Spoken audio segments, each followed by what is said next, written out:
ये आश्विन नवरात्र जो आ रहा है यह बड़ा प्रमुख नवरात्र है और 4 नवरात्र होते हैं। वैसे प्रत्येक महीने में नवरात्रि व्रत होता है, प्रत्येक महीने में, लेकिन 4 नवरात्र उसमें मुख्य है। 4 नवरात्र मुख्य है। आश्विन नवरात्र, फिर माघ का नवरात्र, चैत्र का नवरात्र, आषाढ़ का नवरात्र। माघ का और आषाढ़ का नवरात्र गुप्त नवरात्र माना जाता है। माघ का और आषाढ़ का गुप्त नवरात्र माना जाता है। कुछ लोग चारों करते हैं, कुछ 2, कुछ 1। आश्विन का नवरात्र प्रायः अधिकाधिक लोग करते हैं। संपूर्ण भारतवर्ष में घर घर में, कोने कोने में, खास करके बिहार, बंगाल आदि अन्य क्षेत्रों में सब जगह लोग इस नवरात्र को करते हैं। कभी कभी लोग सोचते हैं, कभी कभी लोग पूछते हैं कि नवरात्र कैसे करें। जैसे जितिया व्रत, जैसे तीज व्रत हमारी माताएं बहनें मनाती हैं कि जितिया और तीज व्रत बिल्कुल निराधार रह जाती है। कितना भी कष्ट हो लेकिन माताएं बहनें नहीं मानती। लेकिन शास्त्रों में ही आया है, तंत्र सार में, मंत्र महोदधि में, अनुष्ठान प्रकाश में, अन्य जगहों पर, कि व्रत ठीक है, उपवास भी ठीक है। शरीर के शोधन के लिए उपवास लोग करते हैं। कुछ आध्यात्मिक अर्थ लगाते हैं। उपमन समीप, नजदीक मन बैठना, ये भी उसका आध्यात्मिक अर्थ सही है।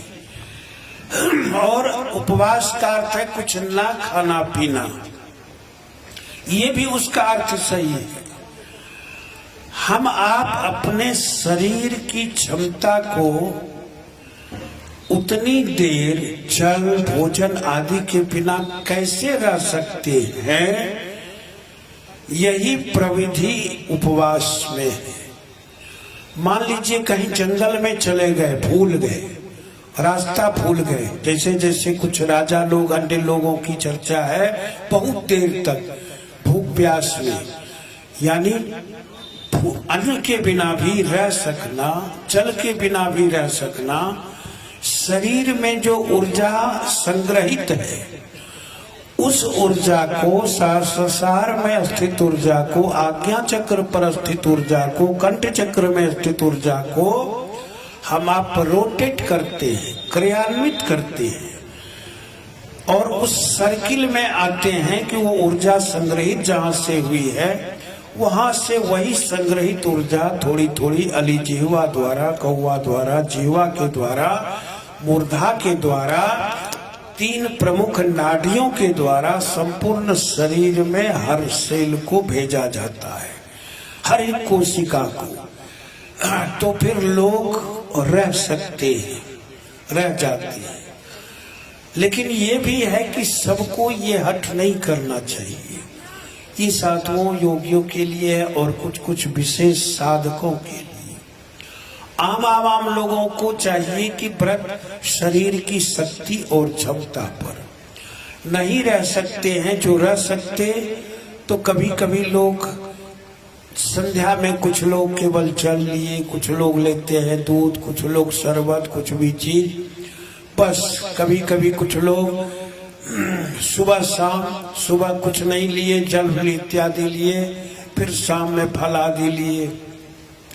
कुछ लोग दूध, जल इत्यादि सवेरे लेते, फल भी लेते, रात में अरवा खाते हैं सिंधा नमक में बनी हुई। कुछ लोग दिन में भी सिंधा नमक में लेते हैं, रात में भी सिंधा नमक में लेते हैं। तो करना चाहिए। और स्वस्थ आदि रोगों को किसी परिस्थिति में ऐसे कि शरीर मूलम खलु धर्म साध, शरीर माध्यम खलु धर्म साधनम विकृत न हो जाए, तो फिर उस आधार पर रहना चाहिए जैसे शरीर अलाउ करे। जितिया में भी किताब में बहुत सारी बातें लिखी हुई हैं। जल पीने के बाद उड़ी सुंडा मक्खर ये हो जाता है, सियोनी में जन्म होता है। जितने भी शास्त्र के निबद्ध हैं, अनुशासन हैं, वो मनुष्य को एक रास्ता दिखाते हैं सही कि आदमी कठोर नियमों में भी जीवन को ढाल करके देखे। शास्त्र ये नहीं कहता कि ऐसा नहीं करेंगे तो हम फांसी खींच लेंगे, ऐसा शास्त्र नहीं कहता। इसलिए करते हैं नारी शोधन के लिए, तो जिस रूप में रह सके वो करना चाहिए। चूंकि व्रत, पास आदि अन्य चीजें, फल खाना और सात्विक अन्न ग्रहण करना सबसे बड़ी मुख्य बात है। सात्विक चीजों को ग्रहण करते हैं, रोटी, दूध इत्यादि जो भी साग सब्जी है। तामसी अन्न को, मनोविकार को, मनोवृत्ति को भ्रष्ट करने वाले चीजों को हम आप छोड़ते हैं, दूर होते हैं उससे, और सात्विक वृत्ति में रहते हैं। उन रूपों में भी करना चाहिए। जो लोग सिंधा अरवा नहीं भी खाते हैं, उन्हें चाहिए कि हम कुछ पूजा पाठ, जप, ध्यान, भजन, स्मरण करके फिर हम कुछ चीज खा भी ले, सात्विक चीजें बनी हुई चीज ले सकते हैं। इसमें कहीं कोई झंझट नहीं है। ये नवों दिन है नवरात्र का, कि ये नवों द्वारों के बंधनों में जो जीवात्मा है, 9 द्वार शरीर में है, नवों द्वारों के बंधनों में जो जीवात्मा है वो इससे ऊपर उठे। और नवरात्रा से दोनों चीजें मिलती हैं, सांसारिक सुख शांति भी, मोक्ष भी। ताम उपय महाराज शरणम परमेश्वरी, सैव नृणाम भोग स्वर्गाप वर्गदा। वही मनुष्यों को संपूर्ण भोग देती हैं और अपवर्ग मोक्ष भी प्रदान करती हैं भगवती, जिनकी जो इच्छा कामना हो। इसलिए राजा सुरत को संसद राज्य की इच्छा थी। भगवती का व्रत मेधा ऋषि के निर्देश से उन्होंने किया, उसे राज्य प्राप्त हुआ, खोया हुआ राज्य। समाधि को वो इच्छा नहीं थी, और समाधि मोक्ष प्राप्त करती है।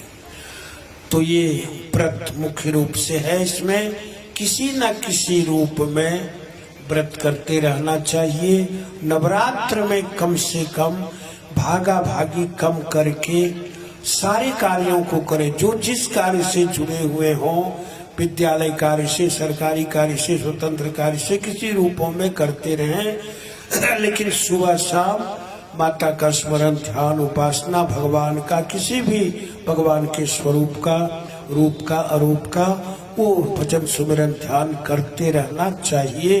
इससे कम समय में अधिक ऊर्जा मिलती है। जैसे पूस के महीने में दोपहर का धूप भी मीठा लगता है, ठंडा लगता है ना, कष्टकारी उतना नहीं होता, यहाँ तक कि बहुत ठंडा रहता है। कुछ ऐसा क्षण होता है धूप का कि जो शरीर को जलाता है, वो भी अच्छा नहीं लगता। कुछ ऐसा समय होता है जो शरीर को अच्छा लगता है।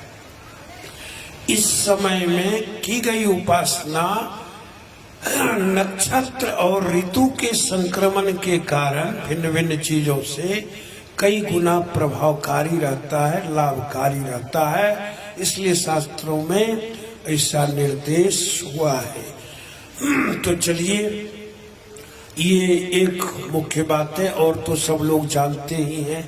बच गई पाठ आदि की बात। जिनको जिस रूप में हो, संस्कृत हो, हिंदी हो, अपनी भाषा में हो, उस रूप में जब पाठ स्मरण करते रहना चाहिए, जिनको जिस रूप में हो। ये बात भी नहीं है कि केवल संस्कृत में हम स्तुति करेंगे तो माता प्रसन्न होगी, ये भी नहीं है। जिस भाषा में हो, हम आप जैसे आपने देखा ना, भिन्न भिन्न भाषा में, द्रविड़ भाषा में, तमिल भाषा में अभी चर्चा आई, और उस तमिल भाषा में चूंकि समय कम था, हम लोगों ने आनंद उतना ही लिया। 4000 श्लोक में दिव्य प्रबंधम ग्रंथ है, 4000 श्लोक में, जो दक्षिण के समस्त 11 अलवारों के द्वारा संग्रहित है। ऐसे ऐसे विलक्षण स्तोत्र हैं उसमें तमिल भाषा में, उसके इधर संस्कृत आदि अनुवाद हुए। तो उसमें हम आप चाहेंगे जिसमें तुलसी अर्चना में पल्लांडो पल्लांडो आदि कहे गए हैं, अन्य चीजों में। चलिए, चूंकि आनंद लेंगे हम सभी विद्वानों मनुष्यों का, फिर भजन का। तो चर्चा कर रहे थे नवरात्र के विषय में, जैसे हो सुंदरकांड, हनुमान चालीसा, दुर्गा चालीसा, कोई भी चीज पर संतों के किसी भजन को उलट रहे हैं, देख रहे हैं, उसे ही गा रहे हैं। कुछ न कुछ होते रहना चाहिए और इससे ऊर्जा मिलती है जीवन में, ऊर्जा मिलती है और उस ऊर्जा से सारे कार्य सिद्ध होते हैं जीवों के।